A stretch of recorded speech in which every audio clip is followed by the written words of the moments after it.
Hey everyone, welcome back to the deep dive. It's funny, I was thinking earlier how much pressure we all feel to be on all the time?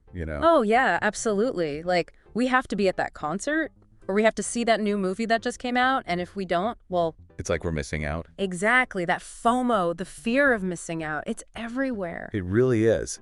But that's why today we're diving into something I think we all could use a little more of. JOMO. FOMO, Yeah, I the know. joy of missing out.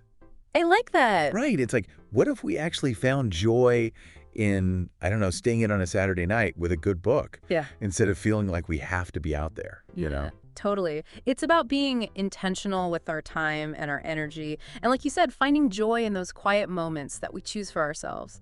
One of the sources I was reading for this deep dive said that the average person is exposed to thousands of advertisements and social media posts every single day. Yeah. I mean, no wonder we feel this pressure to be constantly doing something. Absolutely, and there's a real cost to that kind of constant engagement, or What do you mean? well, like, have you ever noticed that when you spend a lot of time scrolling through social media, you end up feeling kind of, I don't know, anxious? Oh, yeah, totally. Like comparing myself to everyone else's perfect lives and vacations and everything. Exactly. It's like all those carefully curated snapshots can really distort our perception of reality. And there's a ton of research actually that directly links high social media use with increased anxiety and depression. Wow, that's kind of scary, to be honest. It is. It is. And that's where I think that this whole idea of JOMO becomes really powerful, you know? It's like this antidote to all that FOMO-induced anxiety. Yeah, I get that. It's about choosing what truly matters to us Right. and giving ourselves permission to just be. Exactly. It's about reclaiming your time and energy so you can then invest them in things that, really align with your values and your passions and that truly bring you joy.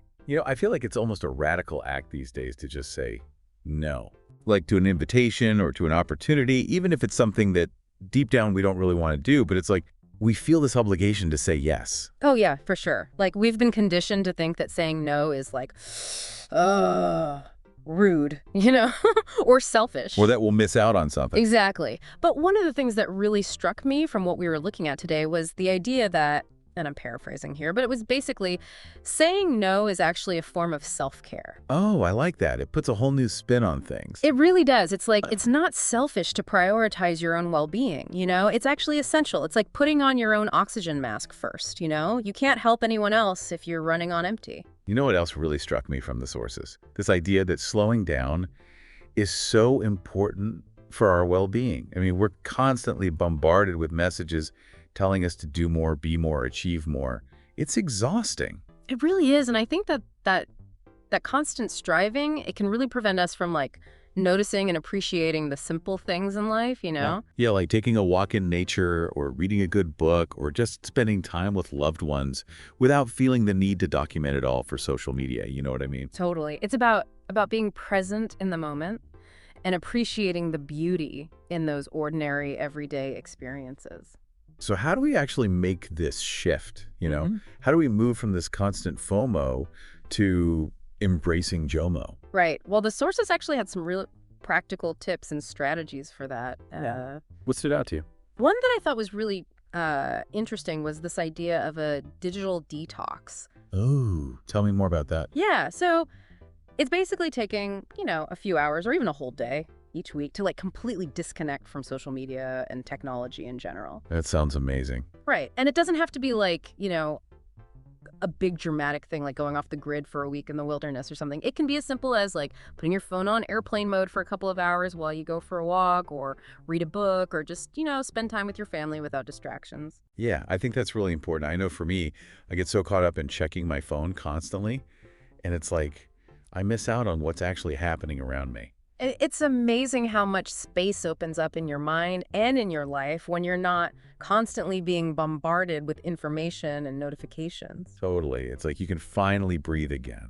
Exactly. So as we wrap up this deep dive on JOMO, I'm curious to hear from you all listening. What's one thing you could say no to this week? Yeah, just one thing that would create a little more space for JOMO in your life. Maybe it's that extra commitment you took on, or that social event you're not really looking forward to, or even just scrolling endlessly through social media before bed.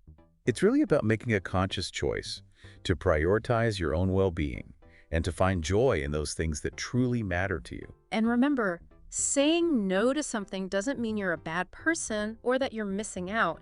It just means you're choosing to spend your precious time and energy in a way that feels good to you. And hey, if you want to share your thoughts on JOMO or on anything else we talk about today, be sure to connect with us on Instagram and check out our YouTube channel, The Uplift Space, for even more inspiring content. And of course, don't forget to subscribe to the podcast on Spotify so you don't miss out on any of our upcoming deep dives.